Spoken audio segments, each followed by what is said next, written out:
The first warning came in chrome and arrogance. A silver Rolls-Royce Phantom sat sideways across my entire driveway, not close, not inconvenient, deliberately, perfectly blocking every single inch of access. My name is David Morrison. I've lived in Oakwood Heights for 12 quiet years. This is the kind of suburb where lawn stripes are measured with rulers and mailbox paint swatches need committee approval. The HOA has always been strict. 3 years ago it stopped being strict. It became a kingdom. And Karen Piton crowned herself queen.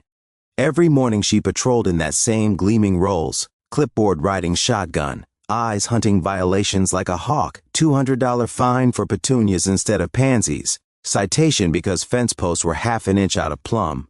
No appeals, no mercy. Silence was safer, until I decided to build a modest deck and koi pond in my backyard. I did everything right.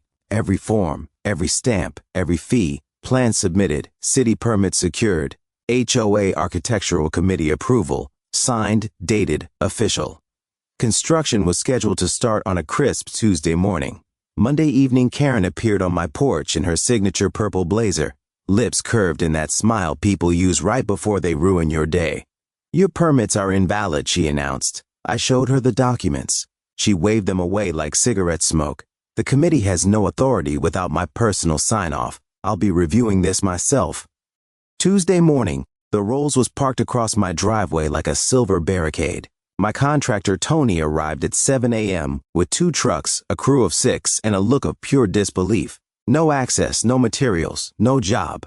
I knocked on Karen's door. She answered holding coffee, still in victory mode. "I'm protecting the neighborhood standards," she said sweetly. "The car stays until I decide otherwise." The rest of the week became a standoff. Polite notes, torn up, scattered on my grass, phone calls blocked. At the HOA meeting, she openly bragged about teaching someone respect for authority. The room stayed silent. Tony quietly warned me he'd have to pull the contract if this continued. Deposits already paid, money bleeding. So Friday night I did the one thing Karen never expected anyone to do. I read the entire HOA charter.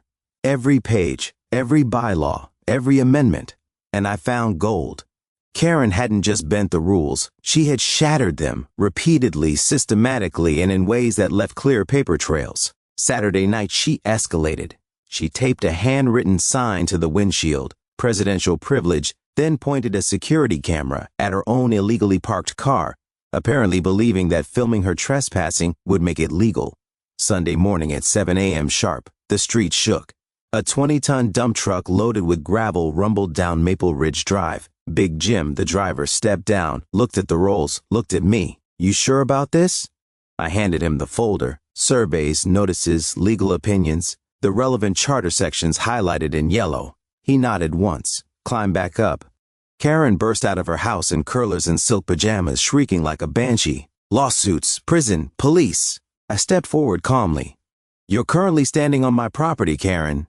The first crunch sounded like a beer can under a boot. Metal screamed. Glass rained. The alarm wailed pathetically as 20 tons of truck gently, relentlessly pushed the Rolls sideways like an expensive tin toy, inch by inch, until it was a crumpled, glittering wreck shoved just far enough to clear the driveway. Neighbors lined the street, phones up, silent witnesses. Big Jim dumped the gravel exactly where it belonged, tipped his cap, and drove off. Police arrived 10 minutes later. Karen demanded my arrest. They cited her instead. Trespassing, illegal parking, refusal of lawful notice.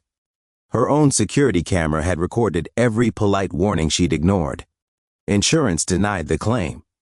The judge threw out her lawsuit and made her pay my legal fees. Then the HOA board finally broke open. At the emergency meeting, the dam burst. Neighbor after neighbor stood up. Fake fines, harassment, intimidation. The treasurer quietly revealed Karen had been siphoning HOA funds for personal use. The vote to remove her as president took less than 3 minutes. Unanimous. She fled the room crying. Here's the part people don't expect. I didn't win because I was ruthless. I won because she worshipped rules, right up until the moment they applied to her. All I did was hold up the mirror, and the mirror was heavy. Subscribe if you want more stories like this. Tell me in the comments, whose HOA nightmare should I tell next?